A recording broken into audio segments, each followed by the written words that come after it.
All right, so it's been a little while since I did a news segment like this, but I got a bunch of them rolling down the pipeline. And I took about 3 weeks off for vacation, as well as a business expansion, which I cannot wait to share with you guys in regards to the channel and so on. But without further ado, we're going to get in today's video.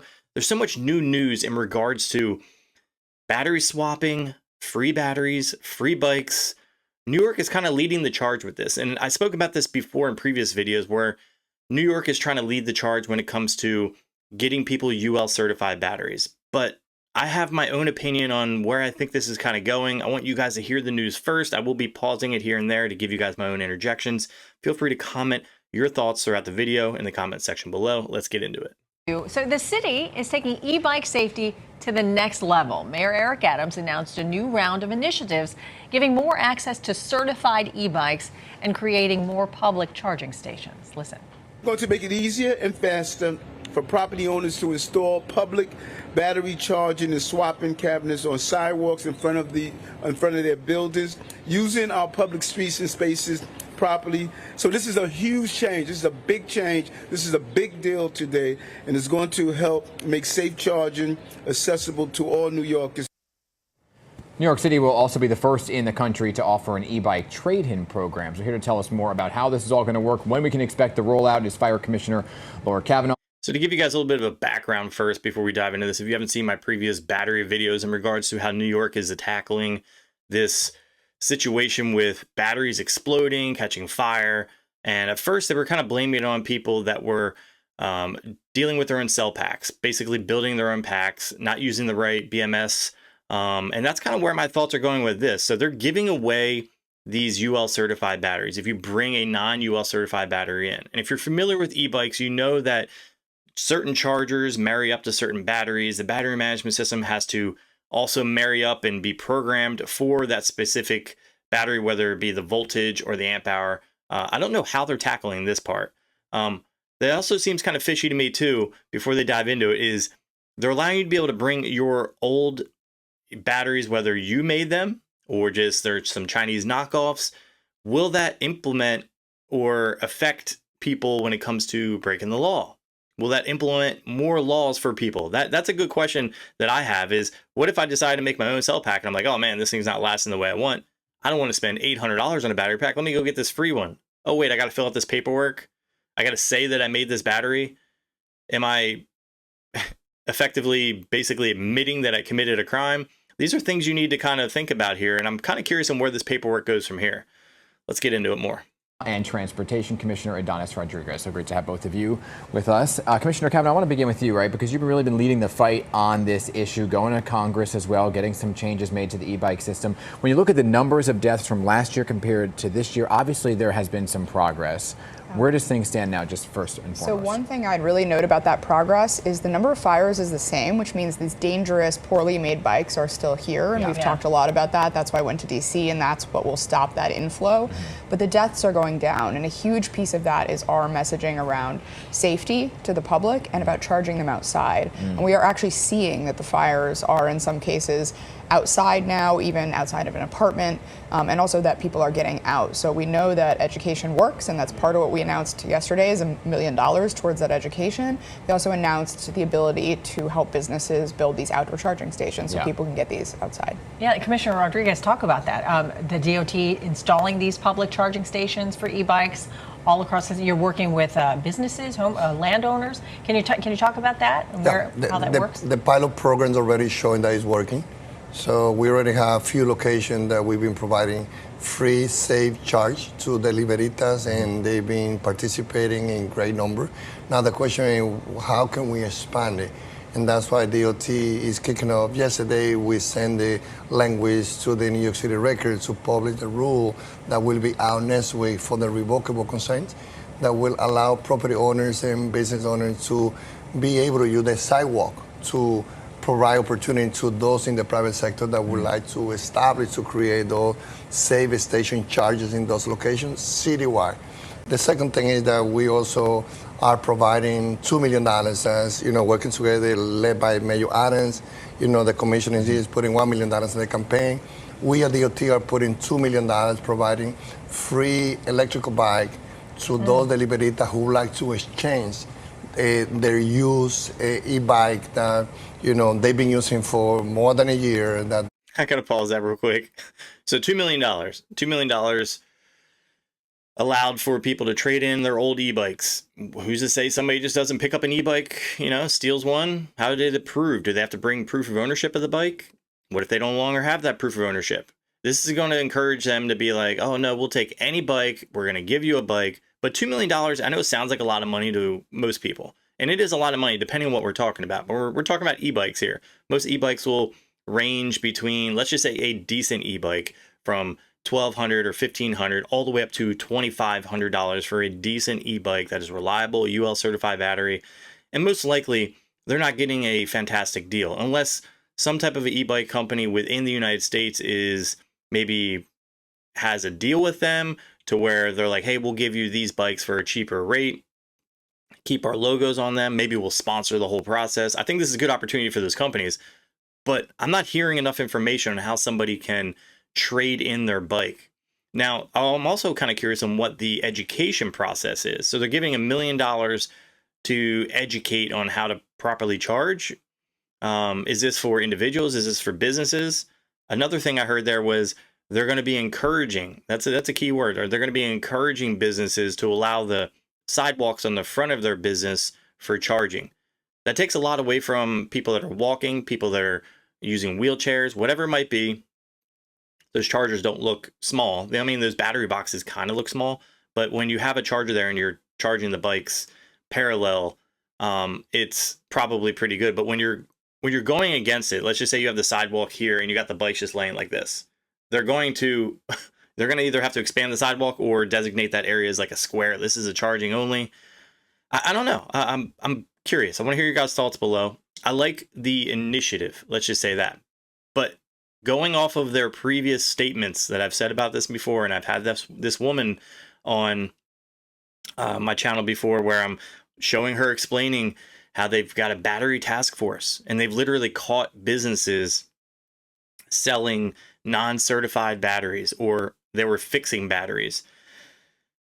Now it's kind of turning into this direction where I guess they're finding out that isn't working, or maybe they're having that on the back burner, and this is just another way to kind of catch people in the act. I'm all for people doing things the right way. If you have an e-bike, I understand UL certified batteries are expensive.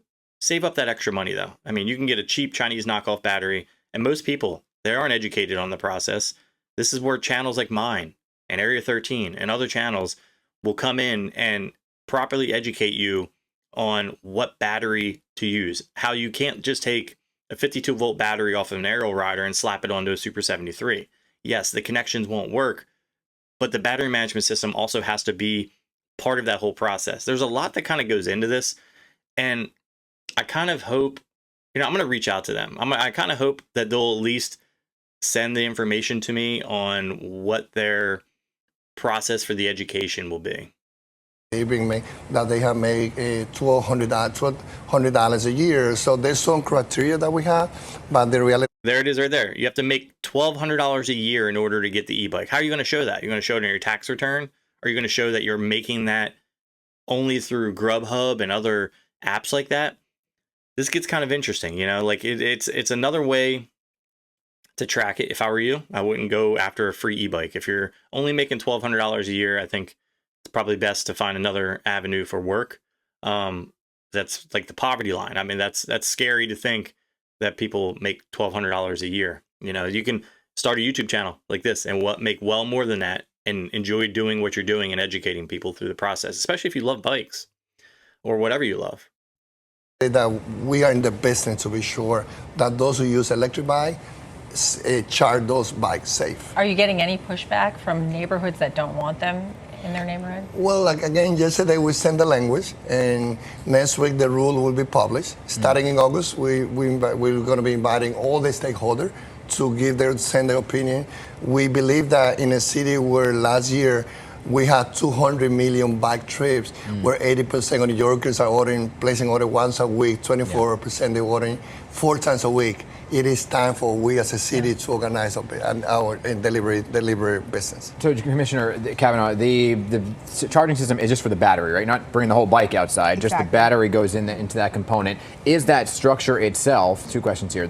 Is it fireproof? So it is, Okay. and part of what we announced yesterday is some additional resources on our end to make sure that people are using the right ones, right? So they're not just buying anything on the market. We have seen people promise fire-safe cabinets and they're not. Yeah. We will be making sure they're safe, the fire And I department. thought you made a good point yesterday about the fact that you tell people to charge them outside, but who Yeah. has outdoor space, right?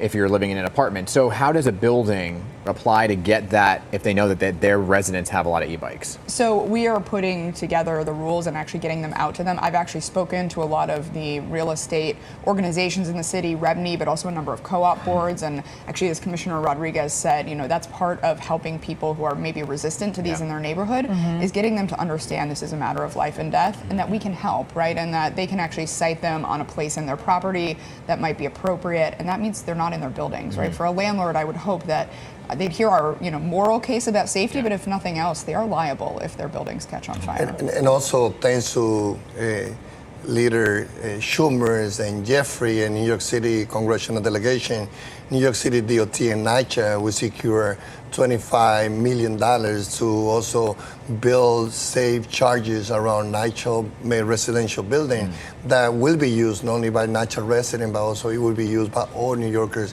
that will have to charge the e-bike in our public space. So I think that together, again, Commissioner here from Fire Department, also with the leadership of Mayor Adams and the support at the federal level. Also, I think that we put in our New York City as a role model to all the municipalities of how we're taking this very seriously. What's the timeline look like? So, we actually have done a few of these already, Okay. but we're going to take that model and try to speed that up. And So in other words, there is no timeline. You got to love this like political talk though. Like, what's the timeline? If you were to ask me, hey, Mike, what's the timeline for you to be able to put out a video? I'm like, oh, between like 2 and 5 days, depending on the weather. And there's your timeline. They're like, we've already got a couple of these in there and our goal is to expand it more. Okay, so you don't have a timeline. to be releasing some documents people can use, but people are doing this right now. So Okay. this will hopefully speed this up. The trade-in program sounds interesting here, right? Just to be clear, you're taking This guy asks really good questions, by the way. an old e-bike and trading it in for a new one, but isn't the battery the issue?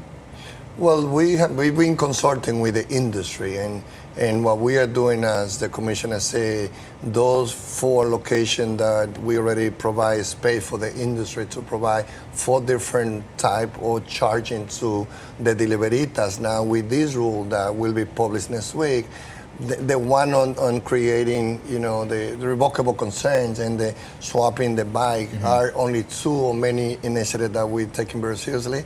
So I think that right now, again, with the funding that we have, we believe that it's $2 million. Commissioner here, Fire Department and us is at $3 million together. When can people trade their bike in? Next year. Next So starting August, all New Yorkers will be invited to bring their feedback, and the program will be ready to start at the beginning of next year. I'm curious, does anybody in this comment section below know any companies within the industry? I'm going to have to reach out and do a mass email. Who is, because he said, we're speaking to people within the industry. Are they speaking to riders, shops, companies? They said they're only using a couple different charging platforms. They need to be more expansive on the information on this. This is just like, this is why I hate like little segments like this are like 6 minutes long. It's like you got to rush out those points so fast, get those talking points out. There's no real substance to it. So you got to like really, really dig for it. So I'm going to have to email them. I'm going to find her email. Not that she'll probably respond. I'll send her an email asking for her to expand on these points, and we see where we can go from there. But as far as the bike situation, he even said there that we only have $2 million. So they even understand there. Only $2 million. I don't know if that $25 million in federal is going to go towards it. He didn't really expand on that, but they're starting with $2 million, which is starting in 2025. They don't say January. It could be all the way from January even out to December. So it's kind of up in the air. How do they get all that information, just quickly? Go to the website, New York City DOT, and we will be working together with the fire department to be sure that the information will be disseminated. What if they don't want an e-bike? What if they want something? What if they want the money? Well, the question is, are we ready for the city where most people are ordering online? Yeah, I see. Exactly. Commissioner Kavanaugh, Commissioner, I'm just saying, people want that cold hard cash sometimes, and money talks. He ain't wrong. He ain't wrong. That's exactly what I'm talking about.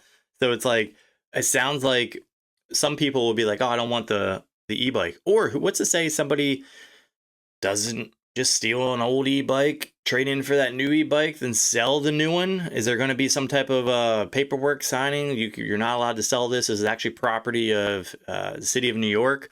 These are all questions that I have. I'm going to have to reach out to them and see how expansive this actually goes. But I do like the initiative to get more and more people in UL certified batteries. I mean, battery fires are a real thing, but I mainly only see them within our industry. Yes, when they're really, really cheaply made Chinese batteries, but mainly when people are like messing with the cells, trying to make their own packs, and they don't know what they're doing. I don't claim to know what I'm doing, and I'm definitely not cracking open one of those things. I've talked to my friends about this before who are very in tune and understand the BMS, what cells to manage with it and all that stuff. I'm like, this is like a foreign language for me that I don't even want to attempt to learn because it's a dangerous thing. But some people really, really enjoy it. So with that being said, I want to hear your comments on this entire topic in the comment section below. Let me know your thoughts. Another segment is going to be coming up later today, and I've got brand new news with the expansion of this channel and my business, which I cannot wait to share with you guys. So with that being said, you guys have a good day. If you guys like this video, drop a like. If you love it, hit the subscribe button, and I'll catch you in the next one.